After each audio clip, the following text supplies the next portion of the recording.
Very powerful thing about contributing to a 401k is it allows you to grow wealth over the years, and you get to take advantage of the compounding interest that's happening in the market ups and downs. So if you're not taking advantage of contributing to the 401k consistently, then you won't really see the full impact.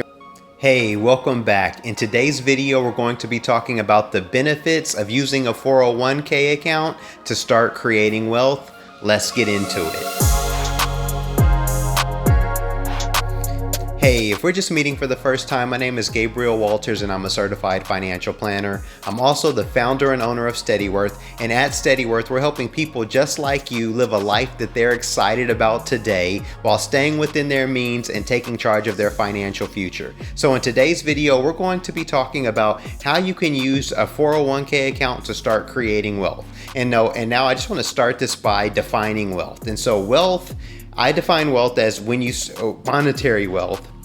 I define monetary wealth, or creating monetary wealth, is when you start to get your money making money. And so that's how I differentiate being rich versus creating wealth. Like rich can just be you have a high income, and we see this all the time with people who play professional sports. They have a high income, but they haven't fully created wealth. You start creating wealth when your money's making money, because if you only have a high income, when that high income goes away, then what? But once you get your money buying assets and making money, then you're creating wealth. And one way that, and I constantly see that one kind of just starter point of people starting to create wealth, or that I see many people start at, is using a 401k. What is a 401k? A 401k is a company sponsored retirement account. So at your job, and not everybody's job offers this, but some jobs do. If you have a 401k that's sponsored by your company, loosely how this works is that when you get paid, let's just say you make $100,000, or let's say you make $120,000 a year, just so we could keep numbers even, and you get paid $10,000 a month before taxes. And so if you get $10,000 a month before taxes and you want to contribute to your 401k, if you decide to say, hey, I'm going to put 10% of this $10,000 I'm going to make in before taxes, that you're going to get that month, and you put $1,000 in a month of that $10,000, so then you only get taxed on the $9,000. So that's the first thing, is that it's a company sponsored retirement account, and it allows you to put in money pre-tax. So the money that you would get if you make $5,000 a month and you put in $500, you're only taxed on $4,500. Now the flip side of that is that as you're accumulating this money, whenever you pull money from this account, when it's time to retire, it gets taxed as regular income. So yes, it does lower the tax in the year that you make the contribution, but it's taxed as regular income when you start pulling it out. And we'll go over some of the distribution stuff a little bit later on in this video.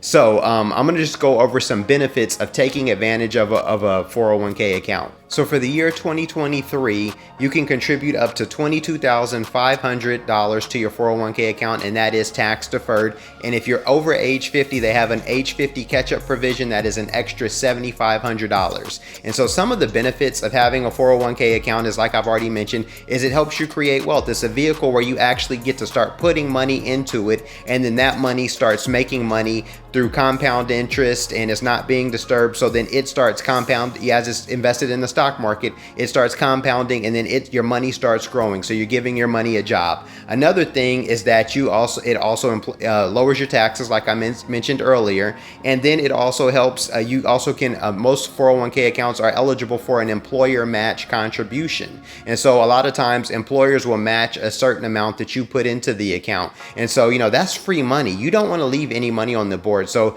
I highly suggest asking if you don't know already, does your job match, and or do they make 401k contributions? If so, how much? And make sure you're taking advantage of the contribution that they allow, at least at a minimum. Now, a myth over a 401k is that you're not in control of the money. You actually are in control of your money.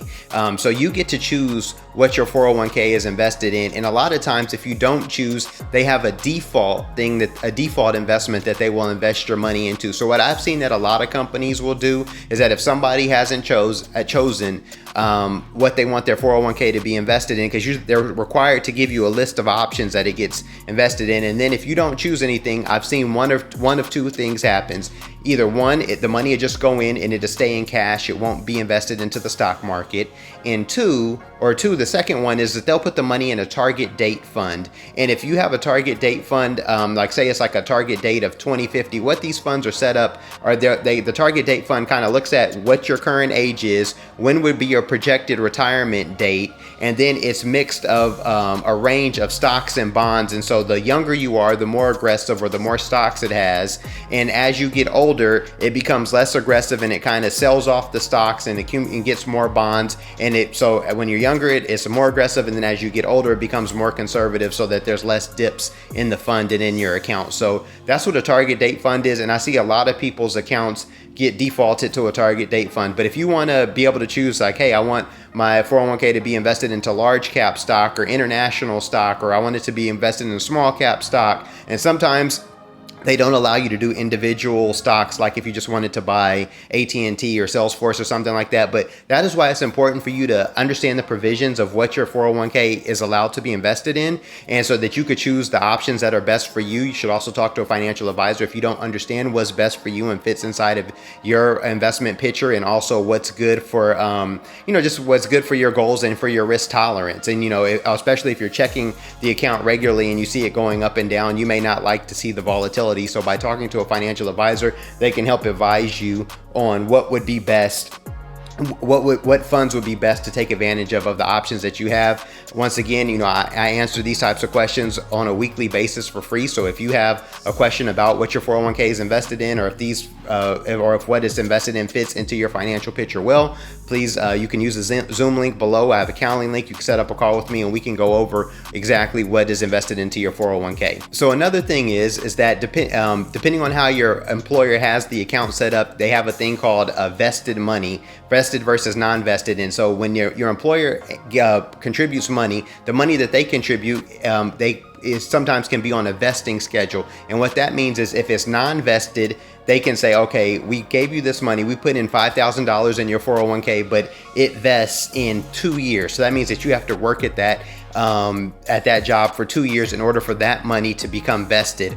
Or if you said, or so that if you were to leave that job early, they have the option of pulling their money back because you're not that money hasn't fully vested. But you can see that there's a provision, whereas if the money has vested into your account, if it's 100% vested, any contributions that have been made that are 100% vested, that means it's your money no matter what. So if you decide to leave as soon as that money hits your account, you can leave and you get to take all of that money with you. Also, I want to make sure it's clear that any money added to your 401k that you directly contributed from payroll deferrals straight from your check into the account is automatically always 100% vested. So you never have to worry about losing your money so that a company or anybody else can't take your money. Of course, your money, when you have it invested into your 401k, if it's in the stock market, it's going to go up and down. But you never have to worry. If you put money into your 401k and then you leave that job, you get to take all of the money that you contributed from your paycheck into your 401k account with you at all times. The money that you personally put in is always 100% fully vested. Now, some 401k plans do allow for loans, and whereas you can take a loan against the money that you have that's in the account, depending on how the people who are over the account have set it up. I do not recommend taking loans. I believe it was Charlie Munger that said, when you have money that's compounding, you never want to interrupt it unless absolutely necessary. So if you have money that's growing in your 401k, you do not want to interrupt that money growing to take a loan to go do something unless absolutely necessary. So of course, emergencies do happen, but do not look at your retirement account as an emergency fund. You want to look at this as something that you are using later on down the line to live off of, or to do whatever else you have built into your financial plan. And I'm going to talk about this in a future video, but retirement accounts aren't necessarily always used for retirement. There's a lot of options that you can set up a retirement account to do, like such as if you've created a lot of wealth, you may want to use your retirement account actually as part of your giving strategy, to give to nonprofits or to give to your grandkids if you have some, or to other family members. But I'll touch on that in a later video because that's beyond the scope scope of this video. But the important part is that you're getting money into this vehicle, it's growing, and that it's starting to help you build your net worth. So next, I want to touch on unqualified distribution. So when you contribute to a 401k, you put money in and it goes tax deferred, like it goes tax deferred. So you don't pay money you don't pay taxes on the money that goes in. And so now you can't pull money out of the 401k until you're 59 and a half. So if you take money out prior to turning 59 and a half, that is called an unqualified tax. That's called an unqualified distribution. And when you take an unqualified distribution, of course, you're going to pay taxes on the money that you pulled out, just because all distributions taken from the 401k is taxable. But when it's unqualified, you also have to pay a 10% penalty. So if you pull out $5,000, you're going to pay a $500 penalty on that, which is 10%, plus you're going to pay taxes on the money that you pulled out. So, you really don't want to take any unqualified distributions, because that, takes against the investment gain that you've already been working to build. So lastly, I'm going to touch on how your 401k account impacts or works into your financial plan, and how much you should contribute. So because I get this question a lot. The question I get the most is, how much should I be contributing to my 401k? So I usually say, at minimum, if you can, you want to at minimum be contributing whatever it is to meet whatever your employer is matching. So if your employer has a 3% match, you want to make sure you're maxing out whatever it is that they're going to match, because that's just free money and you don't want to leave it on the table, right? But then I would say, I'm going to pull out the financial planning pyramid and I'm going to link it here. So now on level 1, we have your income, assets, and debt in relation to your goals. So now, of course, your 401k account is going to be an asset. As we look at level 1, you want to be thinking, okay, if my income is $80,000, I feel like, depending on what's going on, it's great to be contributing at least a minimum of 10% of your income, depending on what your financial situation is. And I'll touch on some of these other things. So imagine if you could contribute $8,000 of the $80,000 you're making, and that's so you're taking that income and it's going straight into the assets category. But now my recommendation on this may change depending upon if somebody is in debt. Because I always say, like, hey, if you have debt, and especially if it's consumer debt, we're not talking about a mortgage, but if you have debt, and let's say you have $5,000 in debt, that's on a credit card, it may be better to just get your employer match, to get the free money from that your employer is offering, and take the extra money that you would be putting in your 401k to bring down that $5,000 that you're paying in debt. Also, when you're looking at goals, it's like, what are the money that you need to have going towards these goals? Because as we're looking at, building a financial plan is a guide that gets your money to your goals, right? So depending on what your current goals are, you don't want to be contributing too much to your 401k that other goals are suffering. And so that's why it's really important that you're clear on what it is that you're trying to accomplish. But you also don't want to put off contributing to your 401k and just think, hey, I have time, because the very powerful thing about contributing to a 401k is it allows you to grow wealth over the years, and you get to take advantage of the compounding interest that's happening in the market ups and downs. So if you're not taking advantage of contributing to the 401k consistently, then you won't really see the full impact. And why I said you're taking advantage of the market ups and downs is because when the market goes down and you're buying stock when it goes back up, now then you've bought it at a low price. It's kind of like if you're buying a bunch of bread at the grocery store. If you get to buy it at $1 a loaf, it's better than you buying it at $5 a loaf, and you're going to need to buy that same thing anyway. So if you're buying a mutual fund or whatever it is that you're investing in at $35 a share, then it's up at $50 a share. You got to take advantage of that market down, just like you're getting to take advantage of it as it rises and is paying you a bigger interest and dividend.